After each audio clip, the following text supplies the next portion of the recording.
வரும் 11ஆம் தேதி நடைபெறவுள்ள மலேசியா சிங்கப்பூர் தலைவர்கள் சந்திப்பில் கோலாலம்பூர் சிங்கப்பூர் அதிவேக ரயில் திட்டமான HSR திட்டம் தொடர்பான புதிய யோசனைகளுக்கு சிங்கப்பூர் தயாராக இருப்பதாக சிங்கப்பூர் பிரதமர் லாரன்ஸ் வோங் தெரிவித்துள்ளார். இரு நாடுகளுக்கும் இடையே நடந்து வரும் பேச்சுவார்த்தைகளின் முன்னேற்றம் குறித்து சிங்கப்பூர் ஆய்வு செய்யும் என்று புதிய பிரதமரான அவர் தெரிவித்தார். இலக்கு நிர்ணயிக்கப்பட்ட டீசல் மானியங்களை செயல்படுத்துவது மக்களிடையே பாதிப்பை ஏற்படுத்தாமல் இருப்பதை அரசாங்கம் உறுதி செய்ய வேண்டும் என்று திரங்கானு மந்திரி பசார் அமாட் சம்சூரி மொக்தார் கேட்டுக் கொண்டுள்ளார்.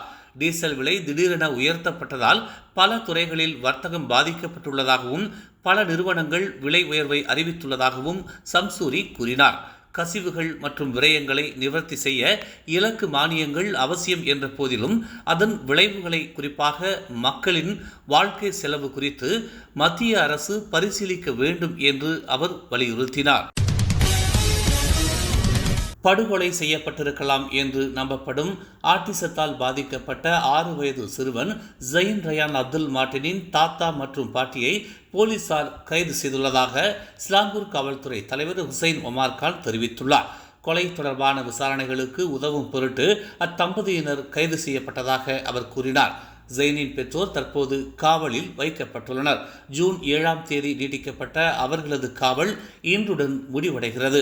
அவர்கள் மீது குற்றப்பத்திரிகை தாக்கல் செய்யப்படுவதா அல்லது விடுவிக்கப்படுவாரா என்பது குறித்து இன்று முடிவெடுக்கப்படும் என எதிர்பார்க்கப்படுகிறது. 1MDB நிறுவனத்திற்கு சொந்தமான 34 கோடியே 60 லட்சம் அமெரிக்க டாலரை பயன்படுத்தி நகைகள், கைப்பைகள், இதர ஆடம்பர சாதனங்களை சட்டவிரோதமாக டத்தின்ஸ்ரீ ரோஸ்மா மன்சூர் வாங்கி குவித்துள்ளார் என்று உயர்நீதிமன்றத்தில் நேற்று தெரிவிக்கப்பட்டது.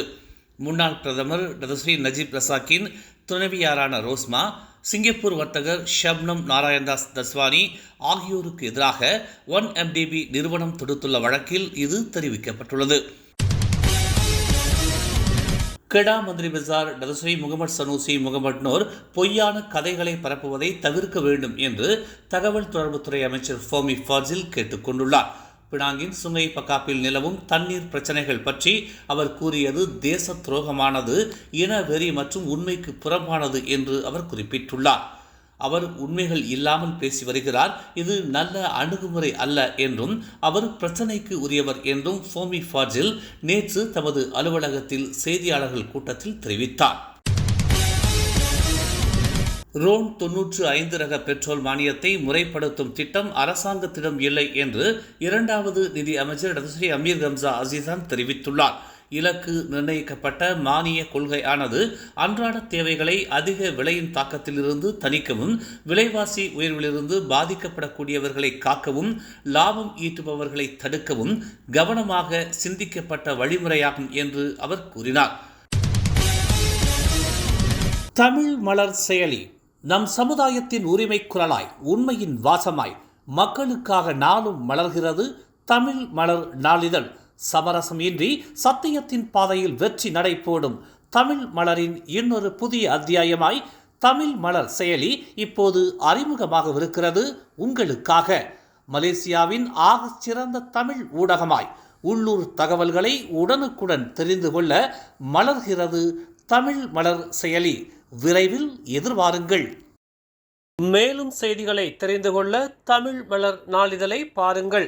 எங்களோடு இணைந்திருக்க மலர் டிவியை பதிவு செய்து கொள்ளுங்கள். உறவுகள் மகிழ்ந்திட விருப்பம் மற்றும் பகிர்வு சேவையை சொடுக்கிடுங்கள்.